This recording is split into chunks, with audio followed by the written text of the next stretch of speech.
Boom, boom, boom, boom, boom, boom, boom, boom, boom, boom. Hello, and today I have for you a great Invincible solution, and let me know if you agree, let me know if you disagree. Why isn't my camera focusing? So, I have a couple of problems. I would like to say one thing off the gate. Invincible is a great show. I think its world building is great. I think its characters are great. I think its character dynamics are great. I think that's why I'm actually making this video.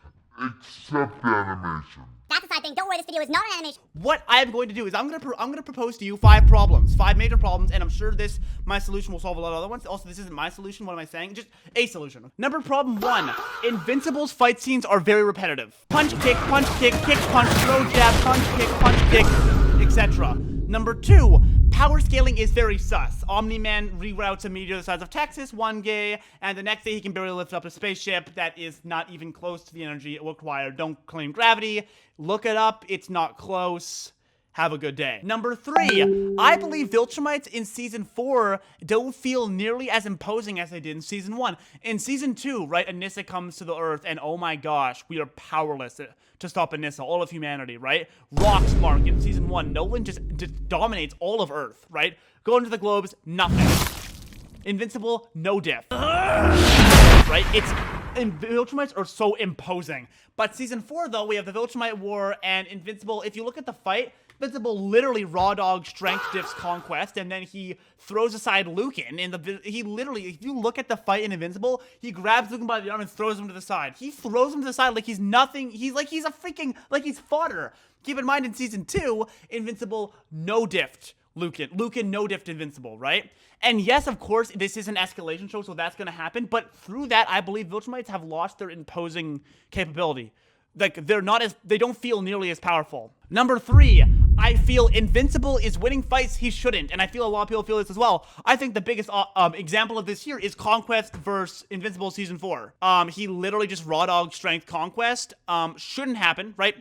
I don't think that should happen. That doesn't really feel like it makes sense. The adrenaline theory is just proof of that. People are like, oh, the adrenaline theory's gotta be real because this makes no sense. Also, and my final thing is I believe the escalation period the escalation, motive of escalation, I guess, for the show is very repetitive in my opinion. It's just, Invincible is 1 out of 10 strength. Well, this next Viltrumite's a 3, so he's gotta get to a 4, and this next Viltrumite's a 5, so he's gotta get to a 7. It's like, right? It's kind of repetitive, right? His only means to defeat other people in this verse is just get stronger, which is, I mean, and not even stronger like in the figurative sense. It's just literally get physically stronger, and that's it. So I believe it gets kind of repetitive, and I'm sure there's a bunch of other problems that this solution could solve that I'm just not thinking of. These are the main 5 I'm thinking of right now. And the solution I have to fix it, I'll tell you here in just a moment, and then I'll tell you how this solution I believe fixes each problem. And the solution I have is introducing intricate abilities. Now, how does this help? I'll start with an easy one here, power scaling. Maybe like, Tyler, how does this help the power scaling, right? So obviously, 6 Viltrumites trying to hold up a big but relatively small spaceship and can't do it versus 1 Omni-Man redirecting a Texas-sized meteor makes no sense, right? Justify what you want. I'm sure there might be something. Maybe I'm LARPing. I don't know. But I think what could work here is if Interestria, like Coalition of Planets, right? We have these people with unique abilities, right? Battling against Omni. Now all of a sudden, maybe there's a unique ability that, I don't know, I have no idea what it does. Maybe it plays on the idea of a smart atom in a Viltrumite. Maybe it's just base mind, like it's a generic idea, but maybe just base mind control weakens their will and they just can't access their strength as much. Maybe it's some biological degrading ability, right? It's like, I'll look to anime for an example here. Strength plays a role, but each ability is intricate and countering other abilities, right? Like, we kind of see this with the Viltrumite War with the bugs and the insects, so Tech Jacket's able to take them out with the weird... My alarm's going off. We kind of see this with the Viltrumite War because Tech Jacket's able to, like, spit these bug stuff at the Viltrumites and then they're one-shotting. So kind of like that, right? If we have some countering abilities, all of a sudden, right, oh, I need Omni-Man. The writers are like, oh, I need the Viltrumites to be weaker for this fight for it to make sense. Now we have a reason. A counter ability has been introduced to the fight, right? I know I'm kind of, like, rambling right now, like a poorly edited, like a poorly formatted video because, I mean, I don't have notes this time. So I'm just kind of off the cuff right now. But... this is also handed to an Invincible verse really easily. Like, Invincible, we saw Enemy, we see Rexplode, we see Invincible, we see the Viltrumites. Superpowers are a normality in this verse. So if you just introduce a bunch of people with cool superpowers, no one's going to bat an eye because the verse has already deemed that to be a reality, right? So, moving on. Number 2 problem, if I'm remembering correctly, is, Viltrumites not being as imposing, right? And if I know I made a video on this a while back and someone's like, oh, Viltrumites are still feel imposing. I believe my proof is in the pudding. Viltrumites aren't as imposing anymore, so they introduced Thrag. What is Thrag? Thrag is to Mark now what Nolan was to Mark in season 1. Is that not what he is? We literally got the same punch to the face scene and nothing happened. So I feel they needed to introduce Thrag because the other Viltrumites aren't no-diffing Omni-Man anymore, and we want that same strength-imposing no-diff fight, right? And we could still, if you want to keep that strength-imposing no-diff fight, we could still keep that by introducing intricate abilities. What I mean by that is, if we give Mark unique abilities, now, all of a sudden, Viltrumites can still feel imposing. Because let's say, every single time Mark has to level up, the only way he levels up is because he's already so powerful compared to the first right now. If he levels up, he has to defeat another Viltrumite, thus making them feel a little weaker in our mind, right? Or maybe not everyone, but it does a little bit, whether you like it or not.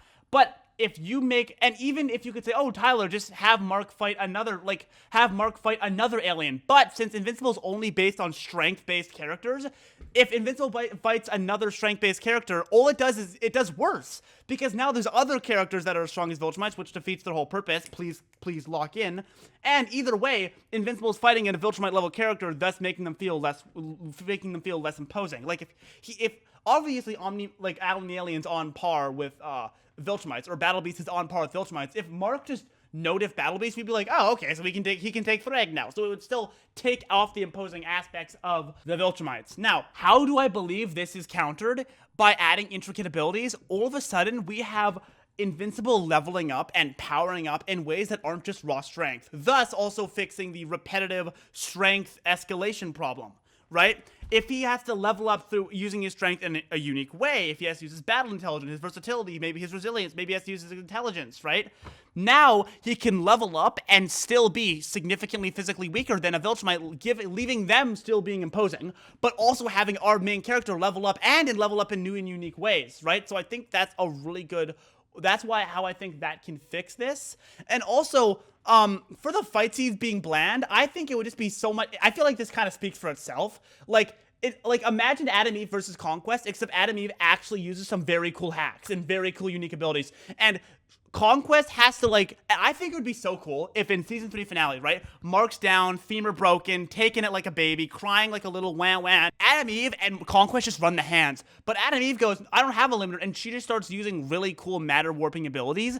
And all of a sudden, Conquest is in this point where, for the first time in 5,000 years, he can't rely on full-on strength. And for the first time, we see Conquest, this super physically imposing guy, he cannot rely on his strength and beat, like he beat Invincible. So now we have a situation where Conquest can rely on his strength, and up until this point in the episode, he was just no-diffing Invincible through raw strength alone, right? But then, guess what? Adam Eve starts throwing all these unique, increasing the density of the air. He puts a water bubble around her head. Maybe she creates a small vacuum around Conquest, right? Maybe she bends reality into a bunch of mirrors like in Doctor Strange, and he can't see, right? We see Conquest wipe the floor with Adam Eve still. Even though he can't rely on his strength, even though he is forced to rely on his intelligence, he still noticed Adam Eve. Do you know how intimidating that would be? If not only does he beat our strongest character, Invincible, off strength, he then beats all of Adam Eve's hacks and abilities off battle intelligence and experience. Not only would that pose such a physically intimidating character and would pose such a cool fight, it would be a next level of intimidating. Not only is this man insanely strong, take away that strength, he is still extremely smart, extremely battle intelligent, extremely experienced. But if you wanted to keep Conquest to be this whole mentally estranged guy, and you don't want to give him that smarts, that's fine. You could give that to other things, but other Viltrumites, but I think that would make for such cooler battles. And then for the final take I want to go over in this video is, obviously, I think I was watching a video where it's Goliath versus Ant, the Ant can't beat the Goliath, like Conquest of the Goliath, Invincible's the Ant in season 4, right? And obviously an ant isn't gonna outstrength the Goliath, or let's be more literal here, an ant can't outstrength an elephant, right? If Conquest is an elephant, Invincible's an ant is never outstrength diffing an elephant, right? So when we see Invincible strength diff Conquest literally just strangle strength diff Conquest, it's weird, right? It doesn't feel natural, hence the adrenaline theory, and the fact that he disproved that is still pretty crazy in my mind. How this survives is if Invincible was fighting intricate abilities his entire upbringing, season 1, season 2, season 3, right? Not only will this make individual villains more unique, because right now in Invincible, I'm kind of going on side tangent right now. When you come across Invincible, like each new villain, even if it's just for like a month or a week or one part of the season, they're either noticed by Invincible or they're not memorable at all because they just punch hard. But since they're not a Viltrumite, they can't punch as hard as Mark and they get noticed, right? So no other villains outside of Viltrumites are even memorable because of this problem. But if you have intricate abilities, all of a sudden Mark is fighting other unique, memorable opponents, and on top of that, you could do some tie-in character work with that. But I'm not going to go into that right now. But on top of that, what you could do is, oh my gosh, how is Mark able to defeat a guy like Conquest? Well, because his entire upbringing, he's fought all these very niche, intricate, varying opponents, and one of the niche, varying, intricate tactics he learned against those opponents, he uses against Conquest, and it works. And he uses enough of this battle intellect, he uses enough of these niche tactics he's learned to outdo Conquest. I think that would play for such a more dynamic, interesting fight. I think that would be really promising. And I think aside from animation, which is a problem in its own right, if you give intricate abilities to Invincible, this show becomes one of the best shows ever, and all of its major problems are just eliminated. I think that's all I have to say. Let me know if I cooked. Let me know what you think. Love you guys.